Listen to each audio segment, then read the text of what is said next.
Hello, my name is Calvin Bennett, and I'd like to welcome you to the first episode of the Loose Lips Podcast, Life in the City of South Fulton, where we don't let our education get in the way of our learning.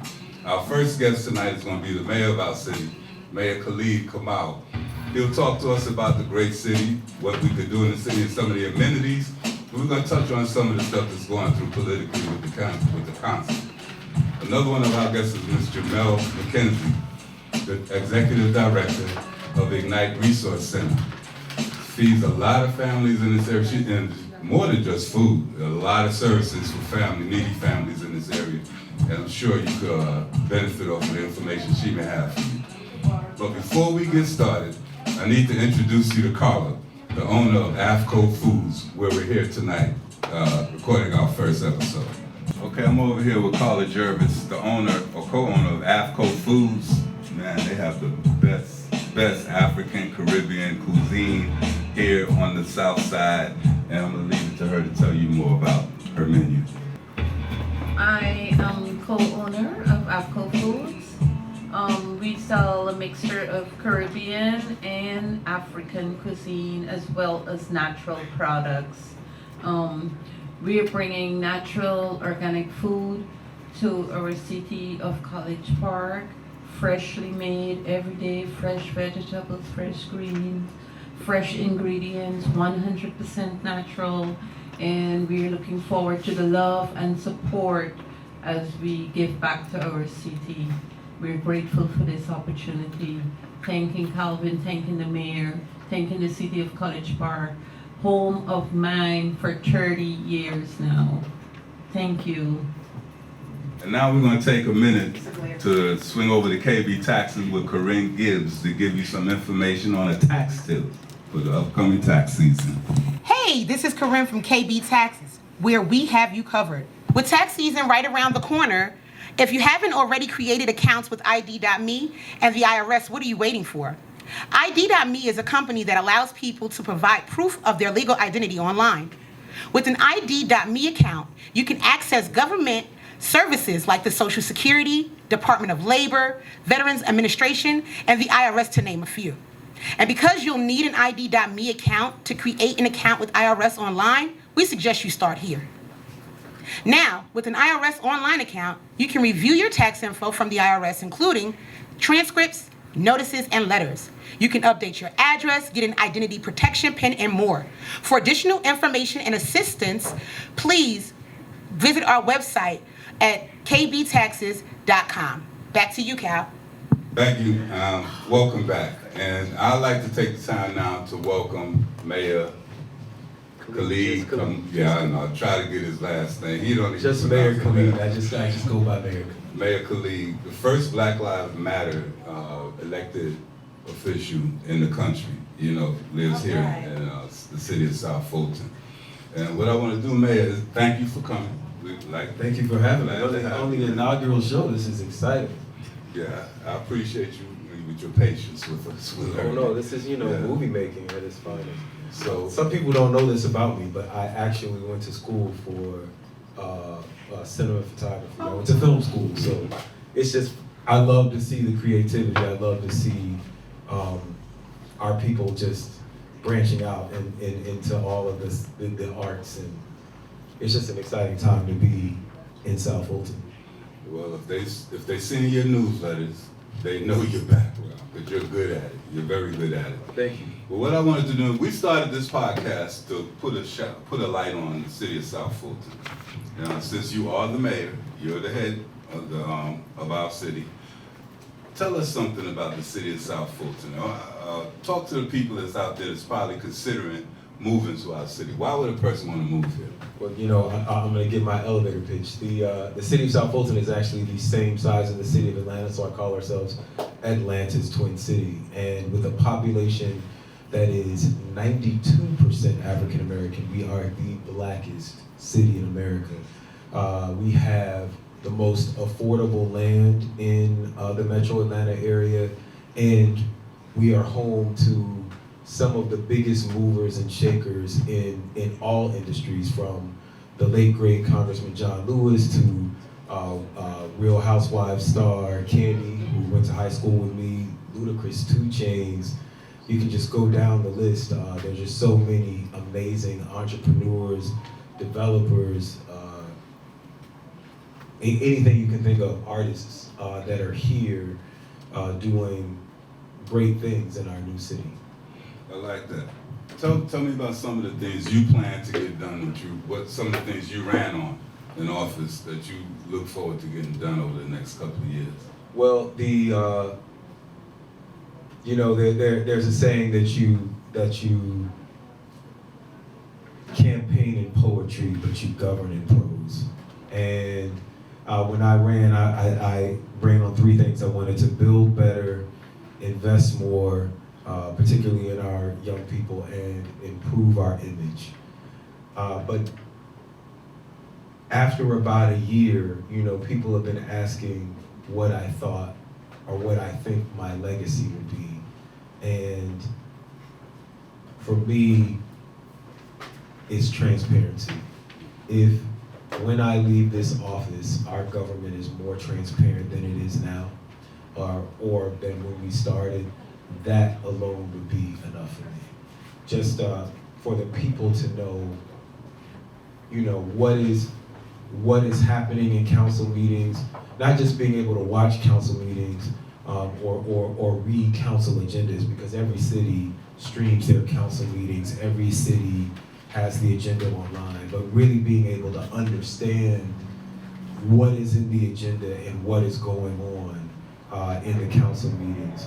I say all the time, you know, a lot of my colleagues, and I think a lot of other city council people in city management, think of council meetings as being for the council and for the staff, but cities are corporations. They are corporations under the state charter of Georgia, and so citizens are actually shareholders in the corporation. So the meetings are as much, we don't just broadcast them just because, or not even just because we're required to by law, but because we are spending your tax dollars. You are the shareholders of this company, and you are entitled to whatever information you ask for about how our company is operating. And if you don't like it, then you are entitled to change it. But there's some issues that's going on that I feel as a citizen, you know, it should be of concern to us. And one of those is not allowing residents to speak during public comments on issues that concern them that's not on the agenda. Right. And could you speak to that? I don't get that. So, I just, you know, I think that it is just emblematic of a council who thinks that the meetings are just for themselves, right? These public meetings are the only time that, well, let me back up and say, by law, there's 7 members of council, 8 including the mayor. 4 or more of us can never be gathered in one place discussing policy. It is against the law for 4 or more of us. Oh, let me just say, it's against the law for more than 3 of us to ever be gathered anywhere that we don't give the public notice that we are gathering and what we are gathering about.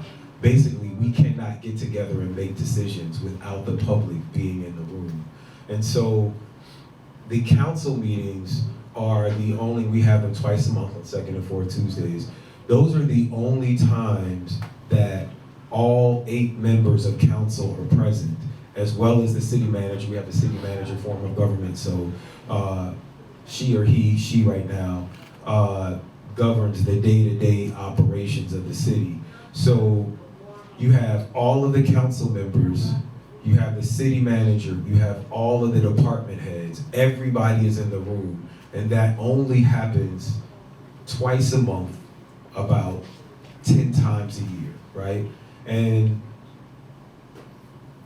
I believe that citizens, when they come to those meetings, whatever they want to discuss, they should be able to talk about, because all of the people are in the room. And I also believe in the genius of the crowd. There have been all of these studies. I'm a nerd out for a minute. There have been all of these studies where they'll have like a big jar of gumballs in the mall, and they'll ask each individual person how many gumballs are in the jar, and they'll take the average of everybody's answers.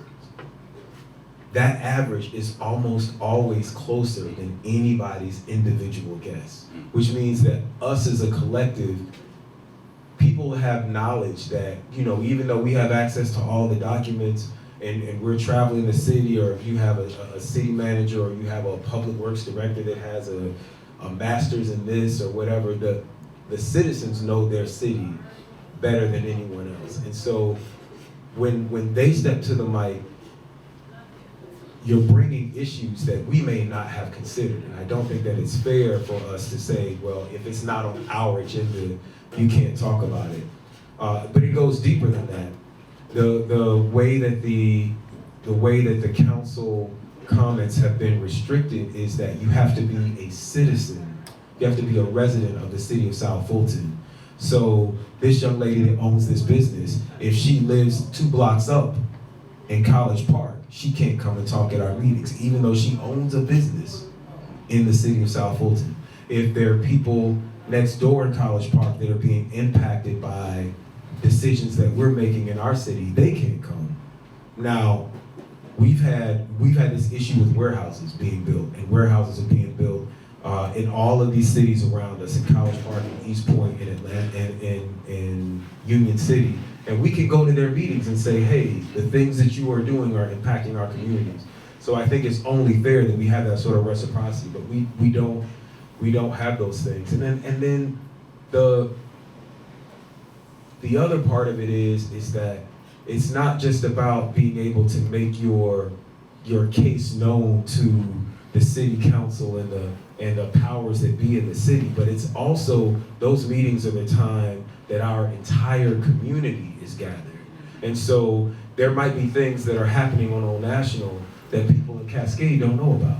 Or there might be things in Cedar Grove that are happening that people in Cliftondale don't know about. And so this is our chance to communicate with one another. And I think anything that we do to stop the free flow of communication, whether it is restricting who can speak, restricting what they can talk about, or even stopping the public comments in a YouTube chat, all of that just restricts the free flow of information and makes us less smart as a city.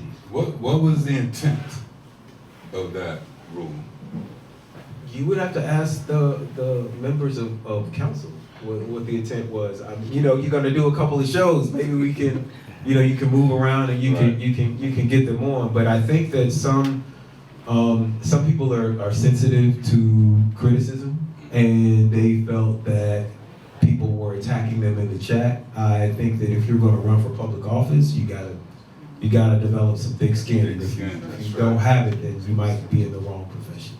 Okay, they're pushing us to move it along. So I'm gonna move into another area, subject, healthcare.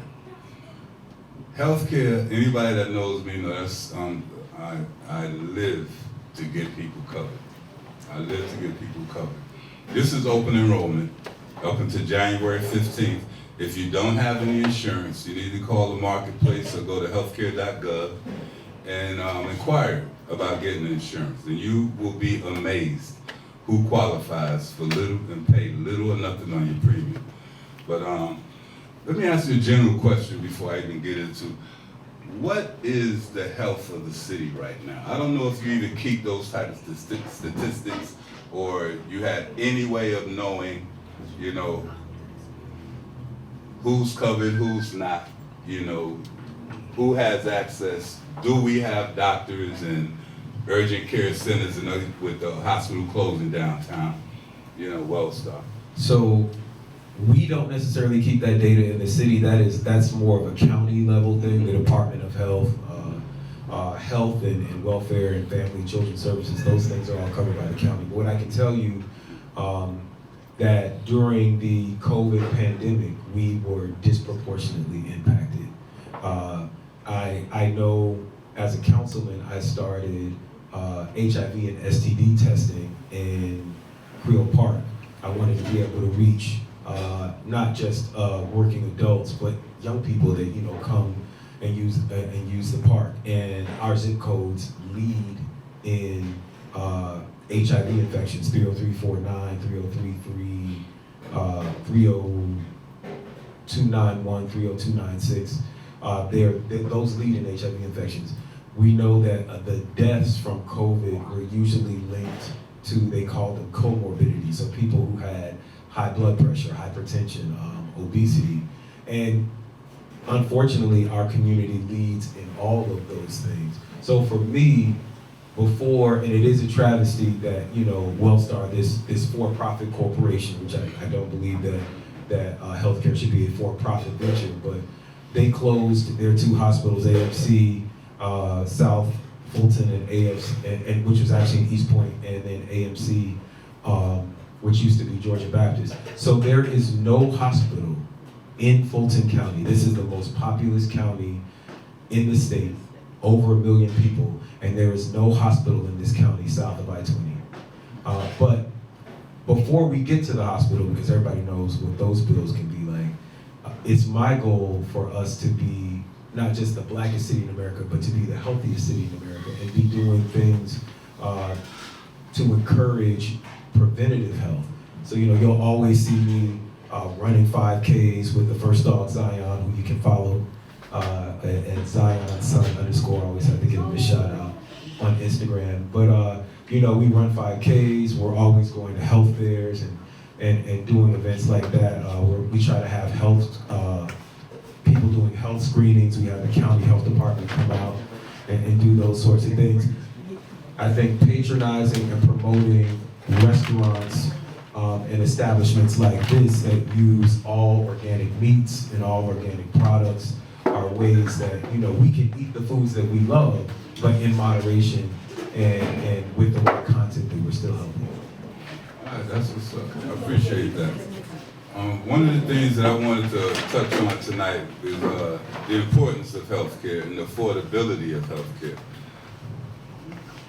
I guess if I was the director of a hospital, in charge of making decisions of whether I'm gonna keep a hospital open or closed, one of the things I'm gonna look at is who has insurance in that area.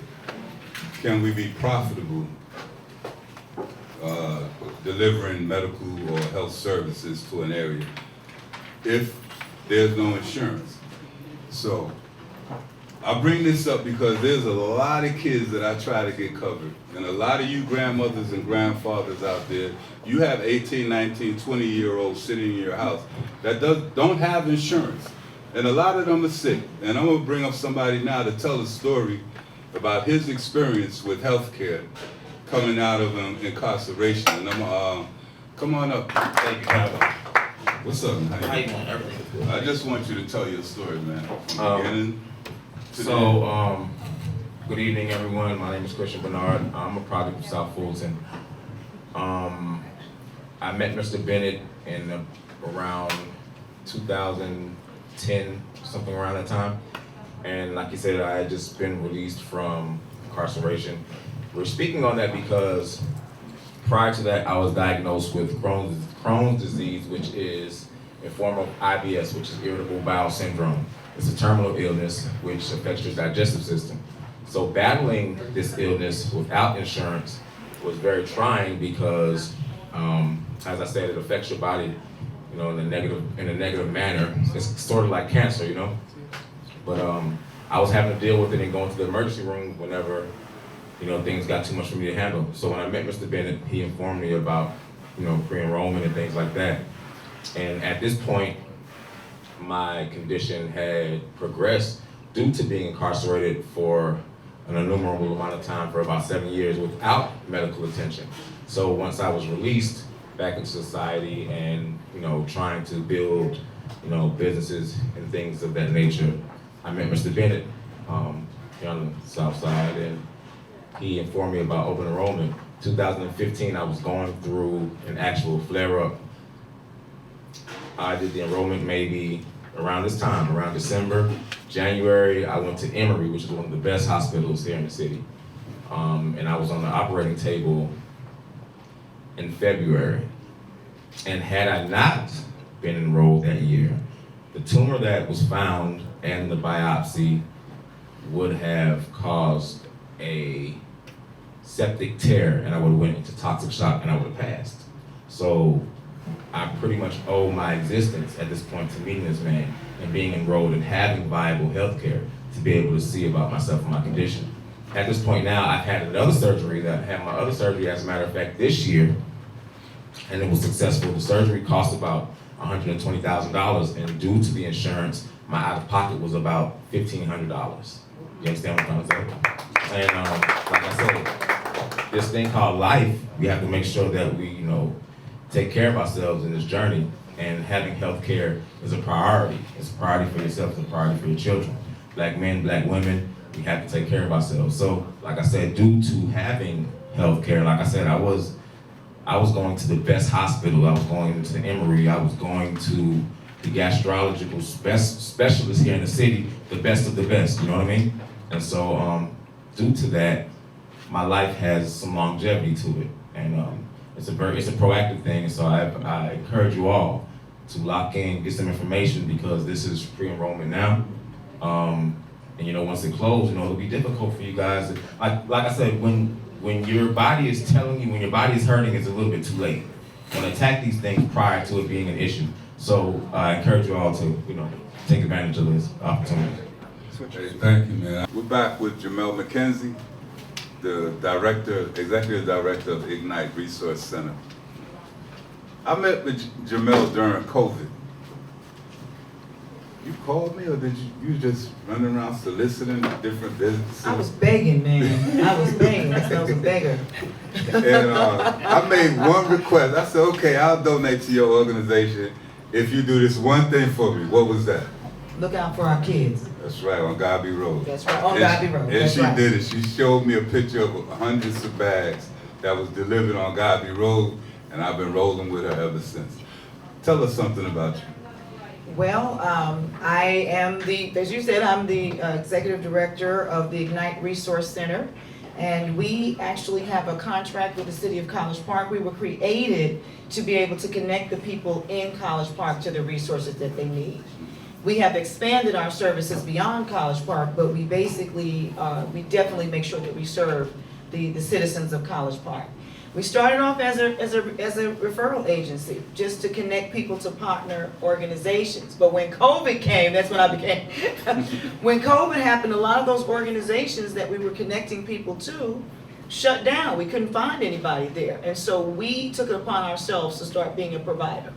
And so we started, in fact, the 2020, from March of 2020 to actually the middle of November, we actually physically served 35,651 meals to families. And that was, we had volunteers going 5 days a week, and we would go to homes, and so people are like risking their lives to deliver to other people. But it's just that there were people that just felt like they needed to be doing something to help someone. We also began the senior grocery program, because seniors were the most compromised population during that time. And so we started ordering groceries for them. They would place their orders every 2 weeks, and we would go shop for them and deliver to their homes.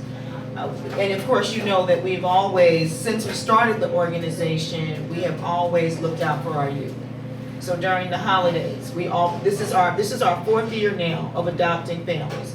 We started off with about 50 families in 2019. That number went to about 100 in 2020, 123 last year, and this year we're actually doing 700 families. Wow. Yeah, 700 families. We partnered with Nouveau Grill, who's one of my board members, and we are going to be. We're having a Christmas on steroids. We're spending no less than $250 per family, so meaning a value of $250 per family. And we're also realized that a lot of the programs that cater to families and children during the holidays, it's only children up to 12 years old. Right. So what does my 13 to 16 or 17-year-old do? Okay, they feel bad. and some of them are gonna commit crime because they're gonna get their Christmas toy. So what we've done this year is we've amped it up, and we've always done it. But we really did even more this year. So we are serving the high school population as well. And so I spent the day at Walmart, bought about 2,000 items. We cleaned out shelves of the McDonough Walmart. Shout out to McDonough Walmart. And we shopped at Old National. We shopped everywhere they would let us shop. And mainly we're giving digital items to the older kids, and just, things that we think are relevant, that we have found to be relevant for them. I could talk forever, so you gotta kind of. Well, I mean, you did bring up the partnership between you and College Park. Yes. How did that come about?